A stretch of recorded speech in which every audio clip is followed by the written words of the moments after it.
নমস্কার, আমি আবির চ্যাটার্জি। আপনারা দেখছেন আমার চ্যানেল ACH মিসলেনিয়াস সলিউশন। আজকে লোকসভা নির্বাচনে ASD লিস্ট থেকে, মানে অ্যাবসেন্টি, শিফটেড ও ডেড লিস্ট থেকে কোনো ভোটার যদি ভোট দিতে আসে, তাহলে প্রিজাইডিং অফিসার কী করবেন সেটা নিয়ে আজকে আলোচনা করব। যে সমস্ত ভোটার দীর্ঘদিন স্থায়ীভাবে এলাকায় বসবাস করেন না, অথবা পুরো পরিবারটির সকলে বা কেউ কেউ স্থানান্তরিত হয়েছেন, বা কোনো ভোটারের নাম ভোটার তালিকায় একাধিকবার থাকে, অথবা মৃত, তবে বুথ লেভেল অফিসাররা বাড়ি বাড়ি ঘুরে এই ধরনের ভোটারদের একটা তালিকা প্রস্তুত করেন, যা ASD লিস্ট হিসাবে পরিচিত। এর এক কপি দেওয়া থাকে পোলিং ব্যাগে প্রিজাইডিং অফিসারের জ্ঞাতার্থে।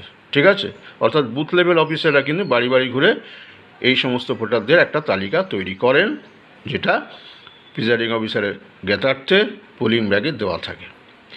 এই লিস্টের মধ্য থেকে কেউ কেউ ভোট দিতে এলে তার এপিক কার্ড বা ইলেকশন কমিশন স্বীকৃত অন্যান্য অল্টারনেটিভ ডকুমেন্ট দেখে তার পরিচয় সম্পর্কে স্বয়ং প্রিজাইডিং অফিসারকেই খুব ভালো করে নিশ্চিত হতে হবে, এবং প্রথম পোলিং অফিসার উপস্থিত পোলিং এজেন্টদের এই সমস্ত ভোটার সম্পর্কে অবহিত করবেন, যারা ASD লিস্ট থেকে ভোট দিতে এসেছে।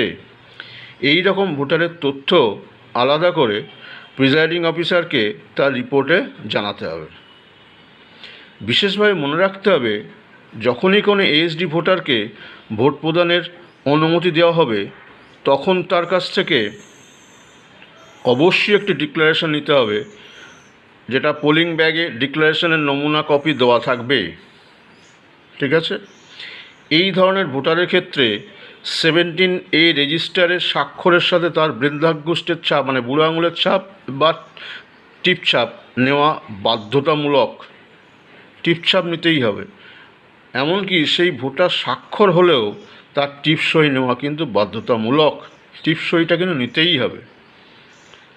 সম্ভব হলে এই ধরনের ভোটারদের প্রত্যেকের ছবি তুলে রাখতে হবে ও তার একটি রেকর্ড মেনটেন করতে হবে, এবং ভোট শেষ হওয়ার পরে ASD তালিকাভুক্ত যে সমস্ত ভোটারকে প্রিজাইডিং অফিসার ভোট দিতে অনুমতি দিয়েছেন, সেই সংক্রান্ত একটি সার্টিফিকেট প্রিজাইডিং অফিসার দেবেন, যা ভোটার রেকর্ড রেজিস্টার, মানে 17A সাথে যুক্ত করে রাখতে হবে। ঠিক আছে, এই কাজগুলো কিন্তু করতে হবে। যে ASD তালিকাভুক্ত যে সমস্ত ভোটার, মানে অ্যাবসেন্টি, শিফটেড আর ডেড যারা আসবেন, তাদের ক্ষেত্রে প্রিজাইডিং অফিসার এই কাজগুলো কিন্তু করবেন। ঠিক আছে, এগুলো করলে তাহলে এই সংক্রান্ত ভোটারদের ক্ষেত্রে ভোট নেওয়া সুবিধাজনক হবে। ভিডিওটা আশা করি নিশ্চয়ই সবার খুব ভালো লেগেছে। ভালো লাগলে প্রচুর লাইক করবেন, কমেন্ট করবেন, শেয়ার করবেন, সাবস্ক্রাইব করবেন এবং পাশের বেল আইকনে প্রেস করবেন, যাতে পরবর্তী ভিডিও নোটিফিকেশনটা আপনাদের কাছে একদম প্রথমে আসে। Thank you.